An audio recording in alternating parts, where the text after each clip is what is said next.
3 minutes. That's all it would have taken. 3 stupid minutes. If my husband had waited just 3 more minutes before signing the divorce papers, he would have owned half of $1 billion empire. Instead, he slid the pen back across the table, looked at me like I was already a memory, and said, "You're dead weight, Claire." Yeah. That actually happened. Back then, my world was small. Painfully small.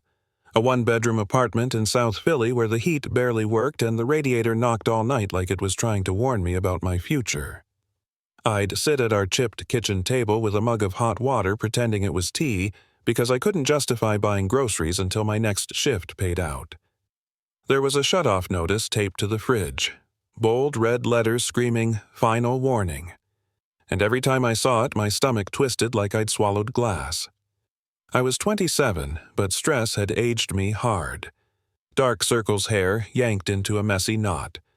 Hands rough from cleaning houses and waiting tables. I worked doubles at a diner near Market Street, came home smelling like grease and bleach, and still tried to make things feel normal when Evan walked through the door. Evan Brooks. Always polished. Always chasing the next rung on a ladder that never seemed tall enough for him. He worked at a boutique investment firm, junior associate title, senior ego energy. Even when we were broke, he refused to look it. Suits, he couldn't afford shoes that cost more than our electric bill confidence built on debt and entitlement. That night, he came home late, didn't even look at the dinner I'd tried to stretch out of canned soup, just tossed his briefcase on the counter and sighed like my existence was exhausting him. When I mentioned the utility notice, his face hardened. Not angry, just cold. He told me to stop obsessing over pennies, said I didn't understand how success worked, said people like me stayed small because we thought small. Then he pulled an envelope from his jacket and slid it across the table like a poker hand he already knew he'd won. Divorce papers. No discussion, no warning. Just a clean exit. He said he was upgrading his life, and I didn't fit the new version of him. I cried. I reminded him of the nights I covered rent when his bonuses didn't come through, of the way I stood by him after his startup idea crashed, of how I believed in him when no one else did. He laughed, leaned in close, and told me that was the problem. I was a waitress. No ambition, no pedigree, no future. He said every time he talked about his wife at work, he had to lie. Hide me. That's when it clicked. He'd already left me long before he packed a bag. He said he was being fair. He'd take the car loan, I could keep the apartment lease rent paid through the end of the month. 2 weeks to figure my life out. Then I saw the name light up on his phone. Madison Hale, daughter of his firm's managing partner.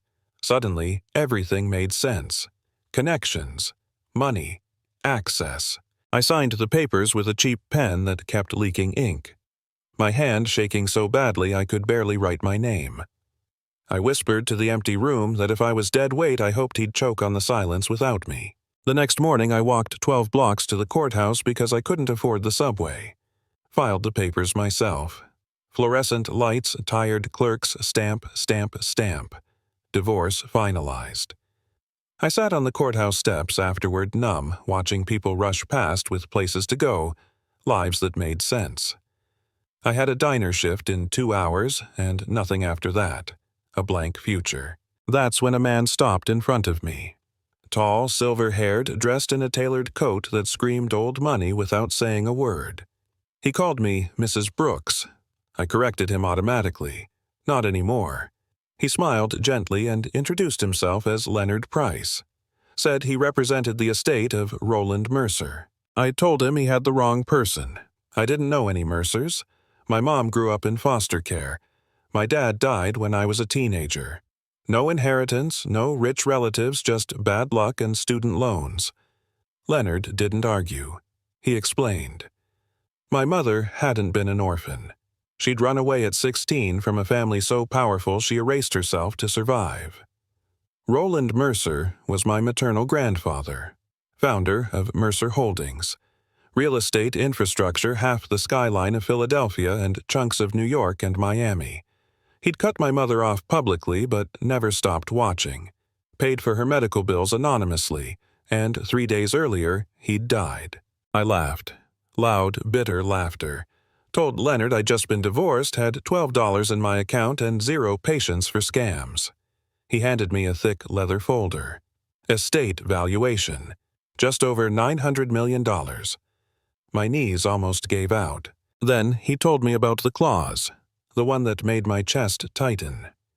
The inheritance only transferred if I was unmarried at the time of execution, or if my spouse signed a waiver.